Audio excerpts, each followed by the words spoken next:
Reka twongere tubasuhuze mwese bakunzi ba business isobanutse aho buri wese ari kuri iyi si, yaba ari mu gitondo, ku manywa, ku gicamunsi, nijoro, mbese isaha yari yose ariho turamusuhuje, turamwifuriza ibyiza byose aho biva bikagera. Cyane cyane mwebwe mwumva ururimi rw'ikinyarwanda n'indimi shami ikinyarwanda zishamikiye ku kinyarwanda, muratwumva. Twizeye ko mutwumva. Turabasuhuza tubabwira ngo mukomeze mugubwe neza kandi dukomeze gukurikirana business isobanutse ya P Network. Akaba ariyo tugiye kuganiraho uyu munsi. Nkuko mubyumva ni Tete Kamanzi n'ubundi mukiri kumwe, tukaba tugiye gusuzumira hamwe konti zacu za P Network. Konti zacu zihagaze ziti, reka tuzinjiremo turebe kugira ngo wizere yuko konti yawe ihagaze neza. Ngiye kubereka intambwe ku ntambwe, iki kigomba kuba gitunganye, kigomba kuba kimeze gutya, kigomba kuba kimeze gutya, muri make mu minota mike tugiye gukoresha.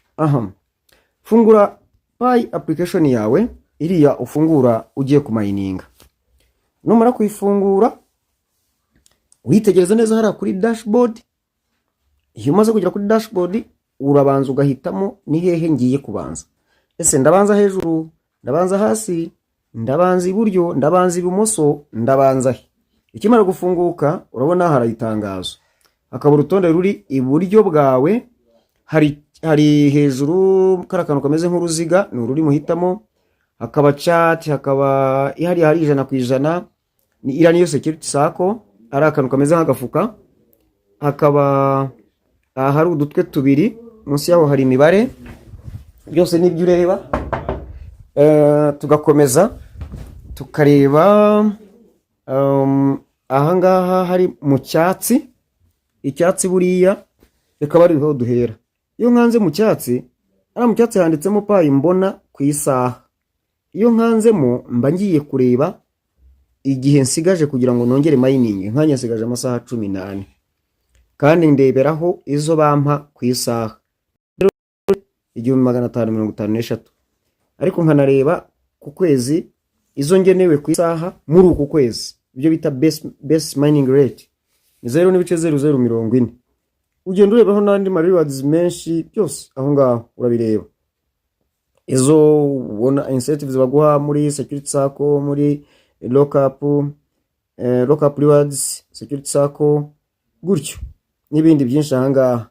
Ariko ibi ntabwo bishishikaje cyane, katwigera kuri security sako. Hari abantu bashaka kumenya uko bakora security sako.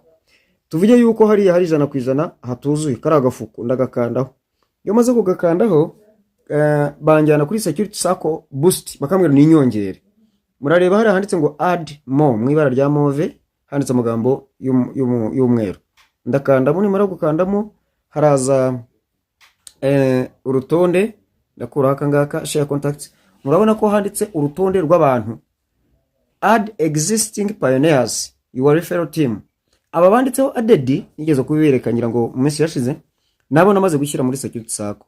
Aba banditseho add nta batarajya muri security sako, binsaba yuko nabashyiramo. Abangaba rero hari abantu bakoze verification, phone number verification, hari n'abatarayikora. Urugero nk'uyu nguyu wanditseho ni wenda kanifashishe nk'uyu nguyu Anne Mukayizere, ni urugero. Uyu nguyu unverified phone number, uyu ntabwo namushyiraho. Kubera iki? Kubera ko ataraba verified, yazampombya wenda, ubu ndamwihorera. Reka nishakiremo Augustin Ngamije, hakaba Bashiru Niyosenga, ndamushyiramo uyu nguyu. Mpita nkwanda aho ngaho kuri add. Iyo nkanze kuri add, murareba bibaye added, karavivuka. Ubu ngomba mushyizemo. Undi nashyiramo ninde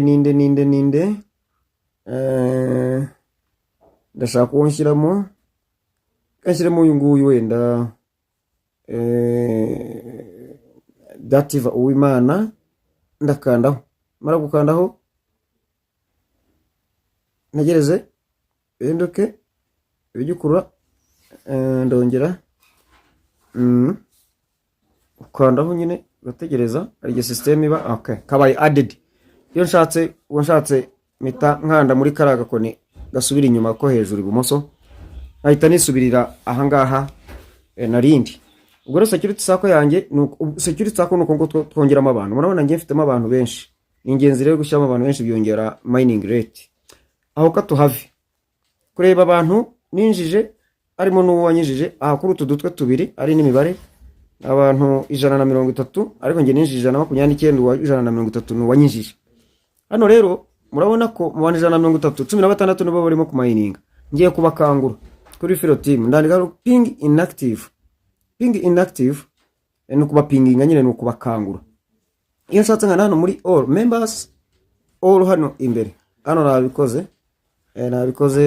nabikoze bikorwa rimwe mu masaha 28. Hano ushobora kuvuga ngo all cyangwa bose, mining reported inactive, ubwo ushaka abo reka mbisoberewe. Ushobora kupinginga bose, ushobora gupinga ababaye reported, ushobora gupinga aba mining, ushobora gupinga abata mining. Uhitamo cyangwa se ukabikora rimwe ukabikora byose bene nkuko nguko. Hano rero ushobora kuhanyura invite more, ushobora kuhanyura utanga link kugira ngo inviting abandi bajoininga Pi network. Ahangaha reka tuha chat rero. Chat ahangaha mba ngiye guchata n'abandi hano muri system. Muri system ndafungura nkajyamo nanjye nkaba nakwandika, nkaba nagira icyo mbaza. Muri make ahangaha ni nka WhatsApp y'iki hari pioneers ya Pi network, abatekinisiye y'iki byose, announcement. Nanjye mfiteho konti ushatse wanyandikiraho tukajyaho tugacata. Yes, urugero nkanga kuri pioneers mpafunguye open pioneers, murabona irimo gufunguka murabireba. Nanjye shatse na kwandika ubu ngubu uyu nguyu ushatse uramureplying uramusubiza dore nkanzeho bafunguka nkaba nakwandika nkamusubiza nanjye. Ariko ubwo wenda si ngombwa reka mbireke kanisubirira inyuma cyara hejuru nyine ubwo nkomeze nkore back. Reka none tujye mu bikorwa nyirezina, tujye kunyura noneho muri bukoni butatu ibumoso hejuru. Nitumara gukandaho urabona urutonde rw'amagambo: home, mainnet, Pi browser, Pi utility, MinePi, referral team, roles, chat, node, FAQ, ni frequently asked questions, white paper, support portal, babandi bafite ibibazo bajya kubaza, core team, profile. Katwikandira hano follow us ukabakurikira kuri za mbuga nkoranyambaga zigera kuri 5, hari Facebook, Instagram, YouTube, X, Telegram. Katwigira muri profile. Muri profile rero turacyareba ese konti yacu imeze neza.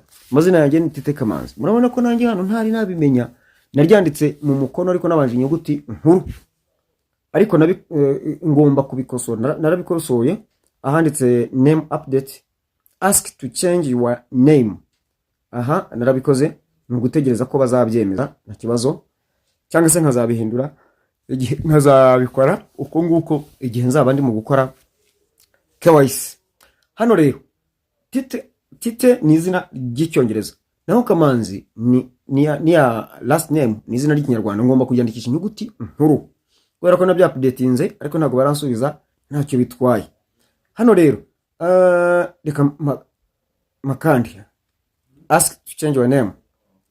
You've appealed to change your name to the following. Nasabye cyangwa se narajuriye kugira ngo nozo amazina yanjye. First name Tite, last name Kamanzi. Ni kuriya bigomba kuba byanditse. My first name in Kinyarwanda ni Tite, then last name in Kinyarwanda ni Kamanzi. Username nabyo ni biriya. Hanyuma rero nkavuga n'impamvu nkeditinga, niba ngiye kweditinga ariko ko neditinze ntago mbisubiramo. Ujya mukandika n'impamvu warangiza ugakora submit, hanyuma ugategereza. Ubu rero niba bazajya kubyemeza hano, niba bazarebera babikosore hariya cyangwa se babyemereze muri KYC, dore yuko ninjya kuyikora nzuzamo ya myirondoro yose. Hanyuma ikindi hano ushobora gukora hide your name. Nshatse ubu ngubu hano nge nahisha amazina yanjye, katubikore. Ndagira hide your name. Urabona amazina yanjye mbanyahisha iyo mbyemeje hano. Urugero kambereka kansubira inyuma, sibyo? Kansubireyo jya kuri profile, hide your name. Ntago system irayisensinga. Ubundi hari amazina ahita agenda, ahita agenda. Reka ni kwihishira amazina da. Hide balance. Hano ni hidinga balance abirebye balance zagiye iyo nshatse ndazihisha ntago ntacyo zihishira reka nzisubizeho rwose nako subiza uko byari biri ntago nahisha balance yanjye urabona ko igarutse two nutwo tugenda dukoramo niki push notifications. In order to disable notifications you must go to your phone settings page. Hano ibyo ni bijyanye na settings ntago ari ngombwa ibyo ntibitureba ariko ushatse urabikora. Hanyuma rero account verification hanga niho nashakaga cyane. Phone number igomba kubiri verified, Facebook account igomba kubiri verified, email igomba kubiri verified, KYC igomba kubiri verified, password igomba kubiri verified. KYC utarayikora ntago igaragaraho hano. Yego? Yes. Ubwo rero ibyo byose KYC nijyaho uzareba ese iri verified. Report compromised account. Hano rero uramutse ufite ikibazo ushaka kureka muti nyamuna konti yanjye ndakeka ibi nibi wanyura hariya ukohereza ubutumwa kugira ngo bagira bate reporting. Nshaka rero gufunga konti yanjye kuyisiba. Gusayininga out hano nukuba mvuyemo y'igihe gito ariko nshobora kongera nkayisubizaho. Ariko noneho account deletion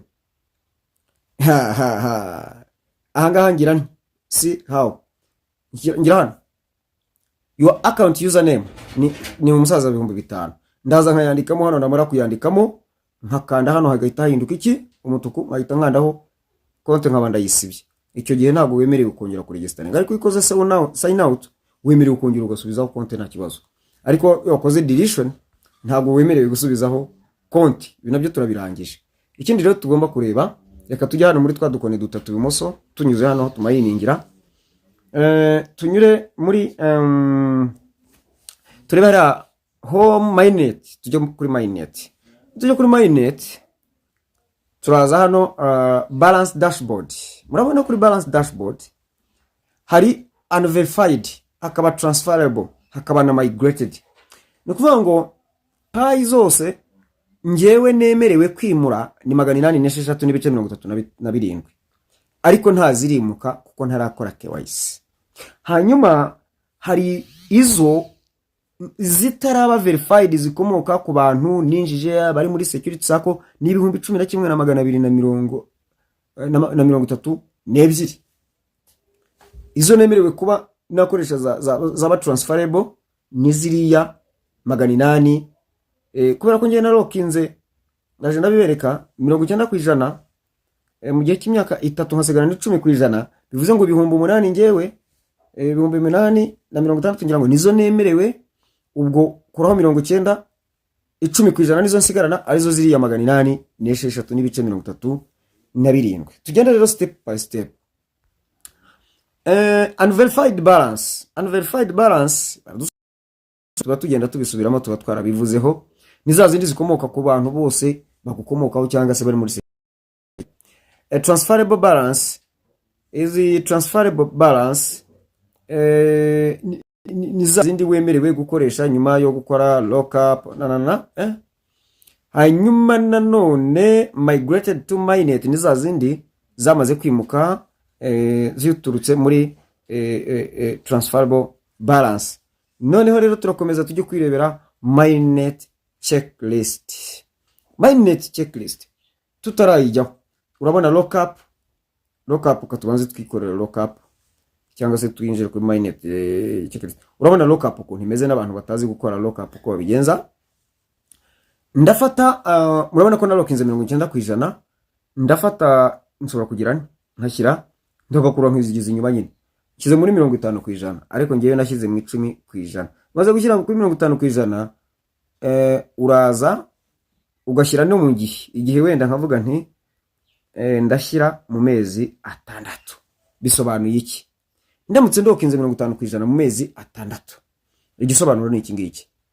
Nukuvuga ngo kuri payi mfite zemerewe kwimuka zijya kuri main balance cyangwa se muri transferable balance muri migrated. Niba mfite payi 1,000 bivuze ngo payi niba 50% nazifasha ubwo ni 500 nziborotse 500 kumara amezi 6. Ayo mezi atangira kubarwa igihe payi zagereye kuri account iyo zabaye migrated. Ariko bera ko ngewe iyo urangije utya rero uhita ukanda hano kuri increase commitment nkakandaho. Ariko mu by'ukuri ubu ngewe na block 90% mu gihe cy'imyaka 3 ndakurura imeze. Hanyuma rero cya gihe payi zanjye zizaba zimutse zageze kuri konte, izi zaba zagiyeho zose nzajya mpabwa inyungu ya 538 n'ibice 66 kwijana kumara cya gihe zizamara ya myaka 3. Hanyuma rero nyuma yaho nzaba nemerewe kuba nabloka noneho kugeza kuri 200 kwijana. Byo n'uburenganzira bwanjye, ntabwo ari itegeko. Hanyuma rero baragusaba ngo zongere, ntabwo rero nazongera kubera ko ntabwo narenza hariya umunsi zabaye migrated cyangwa open mainnet yabaye ntazamangamanga nanjye abandi barya ibyiza bya payi nanjye ndahanga. Lockup niyo ngiye. Hanyuma turajya kuri mainnet checklist. Mainnet checklist ndagira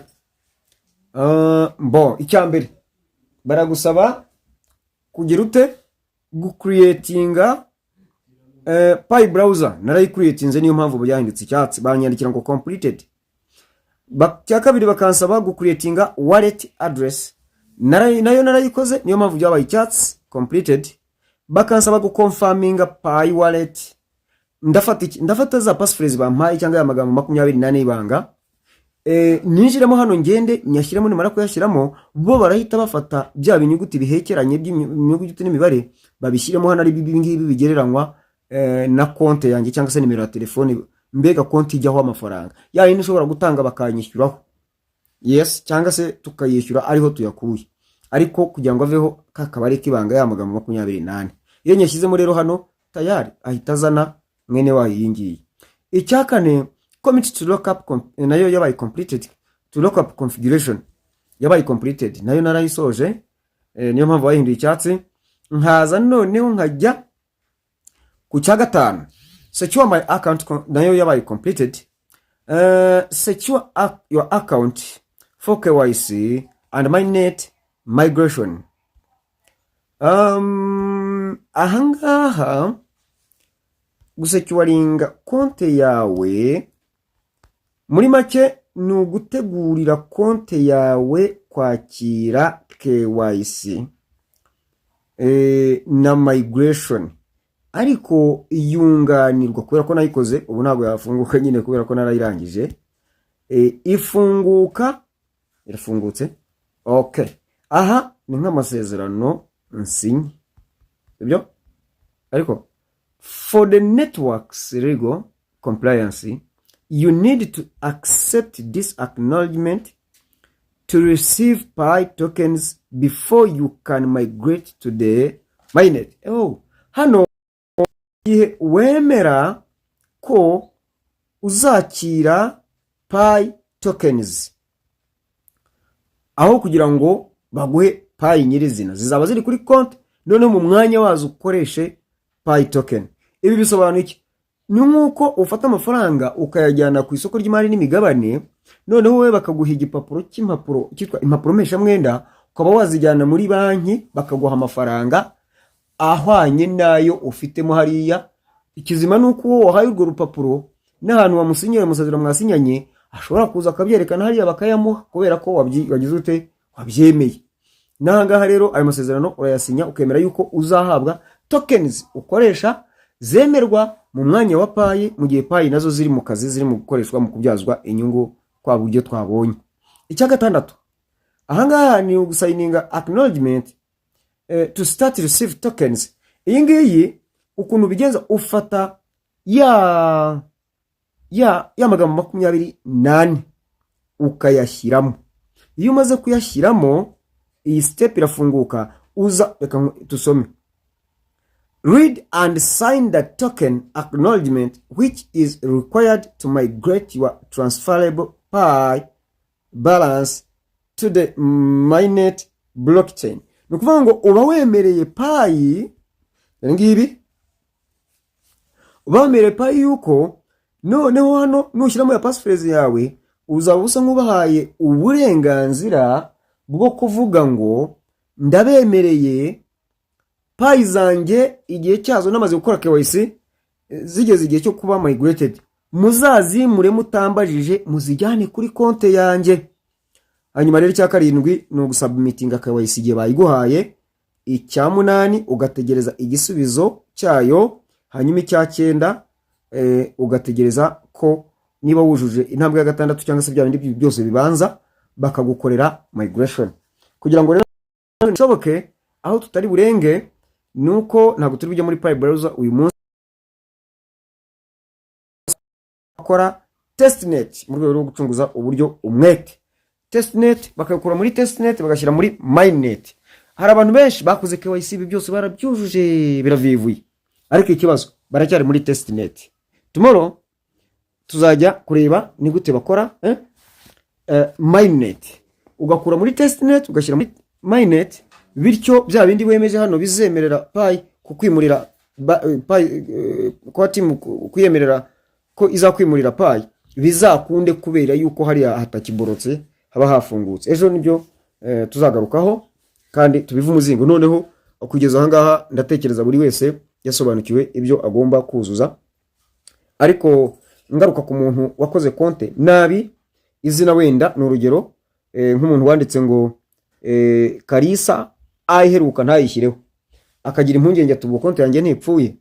Uzajye hariya twabonye bahindurira izina ubishyiremo utegereze, ariko nanone nukora KYC nibayiguha uzuzuze noneho imyirondoro yawe ya nyayo, akanyuguti kamwe ntago mpamya yuko kuzuza izina, ntago mpamya yuko aho wabigaragaje hariya wakosoje izina, kandi no muri KYC bakarinda banabyemera ko ari byo bakurenganyiriza. Ikibazo ni umuntu wakoze konti uburyo itagomba gukorwamo, akaregistaringa ibintu nk'umuntu bavuze username, umuntu yakoze imibare yonyine 1 2 3 4 5 6 7 se ko bavuga izina ribanzirizwa n'inyuguti nkuru, izina cyangwa ijambo ukaba uri mu mibare gusa, ibyo bintu urumva byaguhira mushuti wa, ni ikibazo.